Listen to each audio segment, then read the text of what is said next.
Hello, నేను మీ శేషరావు. తెలంగాణ ముఖ్యమంత్రి రేవంత్ రెడ్డి పులి మీద స్వారీ చేస్తున్నారు. ఆయన దాని మీద దిగితే అది తినేస్తుంది, లేదు స్వారీ చేస్తూ వెళ్తే గనక ఒక హీరోగా మిగిలిపోతాడు. ఇప్పుడు హైడ్రా పేరుతో ఆయన కూల్చివేతల కార్యక్రమం చాలా వేగంగా జరుగుతోంది.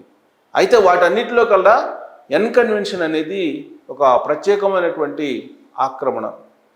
దాన్ని కూల్చివేసిన తర్వాత రేవంత్ రెడ్డి ఎంత దూరమైనా వెళ్తారు, ఎలాంటి ఆక్రమణలైనా తొలగిస్తారు, చెరువుల్ని ఖచ్చితంగా కాపాడుతారు అనేటువంటి ఒక నమ్మకం హైదరాబాద్ ప్రజల్లో, తెలంగాణ ప్రజల్లో కలుగుతూ ఉంది. అయితే ఎన్కన్వెన్షన్ కూల్చిన తర్వాత దాని ప్రకంపనలు రేవంత్ రెడ్డి చుట్టూ ముట్టుకుంటూ ఉన్నాయి. ఆయన రాబోయేటువంటి రోజుల్లో ఇదే పందాన్ని కొనసాగిస్తారా లేదంటే వెనక్కి తగ్గుతారా అనే దాని మీద చర్చ జరుగుతున్నటువంటి సమయంలో ఎన్కన్వెన్షన్ను కూల్చివేశారు. దీంతో ఒక క్లారిటీ వచ్చేసింది. రేవంత్ రెడ్డి తగ్గడు, తాను అనుకున్నది చేస్తారు అనేటువంటి విషయం స్పష్టత వచ్చింది. అంతేకాదు, ఆయన ఒక మీటింగ్లో మాట్లాడుతూ ఖచ్చితంగా కృష్ణుడు ఏది చెప్తే అది అర్జునుడు చేశాడు, యుద్ధం చేయాల్సిందే, సో యుద్ధం చేయమని చెప్పి కృష్ణుడు ఆదేశించాడు, అర్జునుడు చేశాడు. అదే తరహాలో హైదరాబాద్లో ఉండేటువంటి ఆక్రమణలన్నింటినీ తొలగించి చెరువులను కాపాడుతాను అని చెప్పి చెప్తూ ఉన్నారు. ఆ విషయంలో ఎవరి మాట వినేది లేదు, ఎవరు చెప్పినా కానీ ఒత్తిడికి తలొగ్గేది లేదని చెప్పి తెగేసి చెప్తూ ఉన్నటువంటి పరిస్థితి నెలకొంది. అసలు ఎన్కన్వెన్షన్ జోలికి ఎందుకు వెళ్ళారు రేవంత్ రెడ్డి? ప్రతిసారి ఆక్రమణలు అనేటువంటి పదం రాగానే గుర్తొచ్చేది వెంటనే ఎన్కన్వెన్షన్. ఆ రోజున కేసీఆర్ ప్రభుత్వం కూల్చలేకపోయింది, కానీ రేవంత్ రెడ్డి సర్కార్ మాత్రం ఎన్కన్వెన్షన్ను కూల్చేసింది. సరిగ్గా ఈ పాయింట్ దగ్గరే రేవంత్ రెడ్డికి అలాగే కేసీఆర్కి మధ్య ఉన్నటువంటి తేడాగా ఇప్పుడు తెలంగాణ ప్రజలు చర్చించుకుంటూ ఉన్నారు. ఆ రోజున కేసీఆర్ ప్రభుత్వంతో కొమ్మక్కయ్యాడు నాగార్జున, కానీ ఇప్పుడు రేవంత్ రెడ్డి ప్రభుత్వంతో లాబింగ్ చేయలేకపోయాడు. అందుకే ఎన్కన్వెన్షన్ని కూల్చేశారు అనేటువంటి ఒక అభిప్రాయం కూడా వినిపిస్తుంది. ఇందుకే అసలు ఎన్కన్వెన్షన్ని ఎందుకు కూల్చారు, దాని వెనక ఏముంది అనే దాని మీద కంప్లీట్ విశ్లేషణ చేసుకునేటువంటి ప్రయత్నం చేద్దాం. సో ఎన్కన్వెన్షన్ని కూల్చివేసిన తర్వాత రేవంత్ రెడ్డి తెలంగాణ ప్రజలకు ఒక హీరోగా కనిపిస్తూ ఉన్నారు. కానీ దాదాపు 100 కోట్ల రూపాయల ఆస్తిని నాగార్జున కోల్పోయాడు. అక్కినేని అభిమానులు ఇప్పుడు రేవంత్ రెడ్డి వైపు గుర్రుగా చూస్తూ ఉన్నారు. అంతేకాదు, ఎన్కన్వెన్షన్ని కూల్చివేసినటువంటి రేవంత్ రెడ్డి ఇప్పుడు ఎవరి వైపు రాబోతూ ఉన్నారు, ఎవరి వైపు తన బుల్డోజర్ను తిప్పబోతున్నారు అనేది కూడా ఆందోళన కలిగించేటువంటి అంశం. రేవంత్ రెడ్డి ప్రభుత్వం ఎన్కన్వెన్షన్ని ఎందుకు టార్గెట్ చేసింది అసలు అనే దాని మీద రకరకాల కోణాలు ఇప్పుడు ఆవిష్కృతం అవుతున్నాయి. వాటిలో ఆక్రమణదారులకు గట్టి వార్నింగ్ ఇవ్వడానికే ఎన్కన్వెన్షన్ని కూల్చివేశారు అనేటువంటి వాదన ఒకటి. ఎవరైతే హైదరాబాద్ మొత్తం కూడా చెరువుల్ని కబ్జా చేసి ఆక్రమించుకున్నారో వాళ్ళకి ఒక వార్నింగ్, ఒక సంకేతం, ఒక స్పష్టత ఇవ్వడానికి రేవంత్ రెడ్డి ఎన్కన్వెన్షన్ జోలికి వెళ్ళారు, ఎన్కన్వెన్షన్ని కూల్చివేశారు నిర్దాక్షిణ్యంగా అనేది ఒక వాదన. ఇక చెరువులు భూముల్లో అనేక మంది బడాబాబులు ఉన్నారు. చెరువులను ఆక్రమించినటువంటి వాళ్ళు రాజకీయంగా కానీ రాజకీయేతరంగా కానీ బలమైనటువంటి లాబింగ్ కలిగినటువంటి వాళ్ళు అనేక మంది ఉన్నారు హైదరాబాద్లో. ఢిల్లీ నుంచి గల్లీ వరకు అనేక రకాల సంబంధాలు కలిగినటువంటి వాళ్ళే చెరువులను ఆక్యుపై చేశారు, అందుకే వాళ్ళని బడాబాబులు అన్నారు. అలాంటి వాళ్ళతో ఇప్పుడు రేవంత్ రెడ్డి ఢీ కొట్టారు. అలాంటి వాళ్ళ ఆక్రమణ జోలికి వెళ్తూ ఉన్నారు, వాటిని కూల్చేసేటువంటి ప్రయత్నం చేస్తున్నారు. కబ్జాల కోరల్లో హైదరాబాద్ చిక్కుంది, దాని నుంచి బయటపడేయడానికి రేవంత్ రెడ్డి ప్రయత్నం చేస్తున్నారు. కానీ కబ్జా కోర్లు రేవంత్ రెడ్డిని ఎక్కుపెట్టారు. ఏమాత్రం అవకాశం దొరికినా కానీ రేవంత్ రెడ్డిని ఆల్మోస్ట్ గద్దె దింపడానికి కూడా సిద్ధమవుతున్నారు అనేది కూడా ఇప్పుడు తాజాగా చర్చ జరుగుతుంది. సో నాగార్జున ఎన్కన్వెన్షన్ కూల్చేయడం ద్వారా ఎంత పెద్ద వాళ్ళనైనా వదిలేది లేదు అనేటువంటి సంకేతాన్ని రేవంత్ రెడ్డి పంపించారు. దాంతో ప్రాంతాలకు అతీతంగా, జిల్లాలకు అతీతంగా, అలాగే పార్టీలకు అతీతంగా ఆక్రమణదారులందరూ కూడా ఒకటవుతున్నారు. రేవంత్ రెడ్డి ఏదో ఒక రకంగా బదనాం చేయాలి, లేదంటే రేవంత్ రెడ్డిని గద్దెదించాలి అనే స్థాయికి ఇప్పుడు వెళ్ళిపోయారు. సోషల్ మీడియాలో సవాళ్ళు కూడా చేస్తూ ఉన్నారు. సో అసలు ఎందుకు ఎన్ కన్వెన్షన్ కూల్చేశారు అనే దానికి మరొక వర్షన్ కూడా వినిపిస్తుంది. అది ఏంటంటే గద్దర్ అవార్డ్స్ విషయంలో టాలీవుడ్ నిర్లక్ష్యం చేసింది అనే దాని మీద. అంతేకాదు అసలు గద్దర్ అవార్డ్స్ ప్రకటించినటువంటి రేవంత్ రెడ్డికి కోఆపరేట్ చేయడానికి ఎవరు ముందుకు రాలేదు.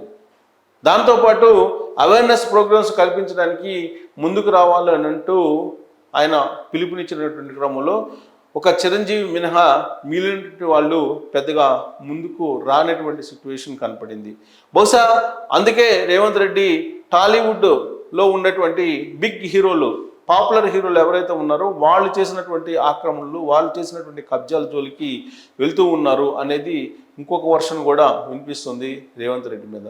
ప్రత్యేకించి గద్దర్ అవార్డ్స్ విషయంలో టాలీవుడ్ ముందుకు రాలేదు, సినిమా పరిశ్రమ పట్టించుకోలేదు. నంది అవార్డ్స్ బదులుగా గద్దర్ అవార్డ్స్ ఇస్తానని చెప్తే ఎవరు ముందుకు వచ్చి స్పందించలేదు అనేటువంటి ఒక అసహనం రేవంత్ రెడ్డి మీద ఉంది. సినిమా పరిశ్రమ మీద ఆయనకి కోపం కూడా ఉంది. అందుకే సినిమా పరిశ్రమలో ఉండేటువంటి పెద్దల ఆక్రమణలు అలాగే కబ్జాల జోలికి వెళ్తున్నారు అనేది కూడా వినిపిస్తూ ఉంది. ఇక టాలీవుడ్ని దారిలోకి తెచ్చుకోవడానికి ఎన్ కన్వెన్షన్ కూల్చివేశారు అనేటువంటి వాదన కూడా వినిపిస్తూ ఉంది. సో టాలీవుడ్లో ఉండేటువంటి పాపులర్ హీరోలు ఎప్పుడు బిజీ షెడ్యూల్ ఉంటుంది, వాళ్ళు ఆల్రెడీ సినిమాల్లో షూటింగ్స్లో బిజీగా ఉంటారు. ప్రభుత్వం ఏదున్నా సరే వాళ్ళు సినిమాలు వాళ్ళ వ్యవహారం వాళ్ళది నడుస్తూ ఉంటుంది తప్పితే ప్రభుత్వాన్ని పెద్దగా పట్టించుకోలేరు. కానీ 2014 నుంచి 2023 వరకు మాత్రం కల్వకుంట్ల ఫ్యామిలీ టాలీవుడ్ని, సినిమా పరిశ్రమని ఒంటి చేత్తో నిర్వహించింది.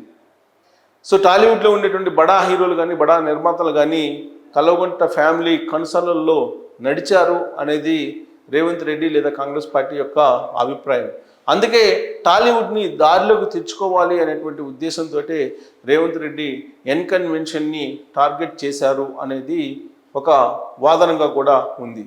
ఎప్పుడైతే ఎన్ కన్వెన్షన్ కూల్చేశారో ఆ క్షణం నుంచి టాలీవుడ్లో ఉండేటువంటి హీరోల యొక్క ఆస్తులు వ్యవహారం ఏంటి, ఎవరెవరు ఎక్కడ ఆక్రమించారు, ఎవరెవరు ఎక్కడ అతిక్రమించి నిర్మాణాలు చేపట్టారు, ఎక్కడెక్కడ స్టూడియోల్లో ఆక్రమణలు ఉన్నాయి, పద్మాలయ స్టూడియో పరిస్థితి ఏంటి, అన్నపూర్ణ స్టూడియో పరిస్థితి ఏంటి, ఇవన్నీ కూడా చర్చకు వస్తూ ఉన్నాయి.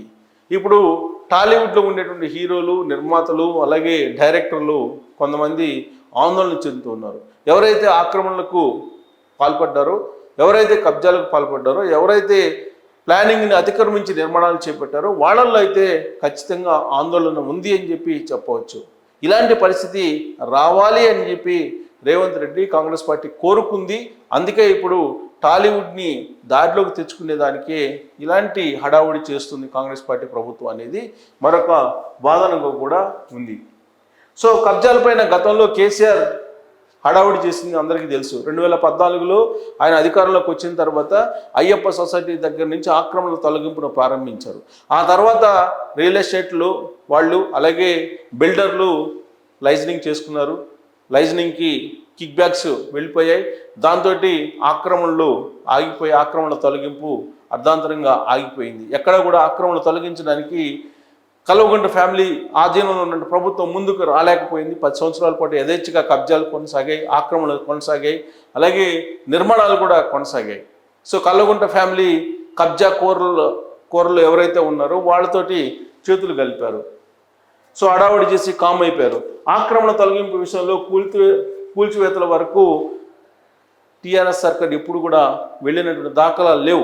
అక్కడక్కడ 1-2 చోట్ల మినహా చెప్పుకోదగ్గ కూల్చివేతలు ఎక్కడ కూడా లేవు. దానికి కారణం కిక్ బ్యాక్సే అనేటువంటిది కూడా వినిపిస్తుంది. సో కేసీఆర్ చేయలేనటువంటి పనిని ఇప్పుడు రేవంత్ రెడ్డి చేస్తూ ఉన్నారు. అందుకే శభాష్ రేవంత్ రెడ్డి అంటున్నారు కొంతమంది. కాదు రేవంత్ రెడ్డి కిక్ బ్యాక్స్ కోసమే రాబోయేటువంటి రోజుల్లో మహారాష్ట్ర, జార్ఖండ్, హర్యానా, జమ్మూ కాశ్మీర్ ఎన్నికలు జరుగుతున్నాయి. ఈ 4 చోట్ల జరిగేటువంటి ఎన్నికలకి కిక్ బ్యాక్స్ పంపించడానికి రేవంత్ రెడ్డి వేసినటువంటి మాస్టర్ ప్లాన్ అంటూ బీజేపీ, బీఆర్ఎస్ పార్టీ చెప్తోంది. ఇలాంటి ఆరోపణలు నడుమ కూల్చివేతలు కొనసాగుతూ ఉన్నాయి. ఎన్ కన్వెన్షన్ కూల్చివేతతోటి ఒక్కసారిగా కబ్జా కోరుల్లో ఆందోళన మొదలైంది. సో రేవంత్ రెడ్డి చెప్పాడంటే చేస్తాడు అనేటువంటి టాక్ కూడా వెళ్ళిపోయింది. సో ఎన్ కన్వెన్షన్ ఎందుకు కూల్చారు అని అంటే కబ్జాకోర్లు, ఆక్రమణదారులు ఎవరైతే ఉన్నారో వాళ్ళకి ఒక బలమైనటువంటి సంకేతాన్ని పంపించడానికి మాత్రమే రేవంత్ రెడ్డి ఎన్ కన్వెన్షన్ కూల్చారని చెప్పి చెప్తూ ఉంటే కాంగ్రెస్ పార్టీ, అలాగే హైడ్రా కూడా అలాంటి అభిప్రాయం వ్యక్తం చేస్తూ ఉంటే కాదు దీని వెనుక ఖచ్చితంగా కిక్ బ్యాక్ల వ్యవహారం ఉంది అనేటువంటి మరొక వర్షన్ వినిపిస్తుంది. సినీ పరిశ్రమను దారిలోకి తీసుకొచ్చుకోవడానికి రేవంత్ రెడ్డి ఇలాంటి స్కెచ్ వేశారనేది మరొక వర్షన్ వినిపిస్తుంది. కారణం ఏదైనప్పటికీ రేవంత్ రెడ్డి చేస్తున్నటువంటి ప్రయత్నం మాత్రం పులి మీద స్వారీ చేస్తున్నట్టు కనిపిస్తుంది అని చెప్పి మాత్రం చెప్పొచ్చు. సో దాని మీద నుంచి దిగితే మాత్రం ఆయన్ని మింగేసేటువంటి అవకాశం ఉంది. సో కాబట్టి ఇప్పుడు ఆక్రమణదారులు ఎవరైతే ఉన్నారో వాళ్ళు రేవంత్ రెడ్డిని గద్దె దించడానికి ప్రయత్నం చేస్తూ ఉన్నారు. ఆ ప్రయత్నం ఎంత దూరమైనా వెళ్ళేటువంటి అవకాశం ఉంది. ఇలాంటి పరిస్థితుల్లో రేవంత్ రెడ్డి ఆక్రమణలను కూల్చివేస్తారా, లేదంటే అర్ధాంతరంగా దానికి ఫుల్ స్టాప్ పెడతారా అనే దాని మీద కామెంట్ రూపంలో మీ అభిప్రాయాన్ని తెలియజేయచ్చు. Thank you very much.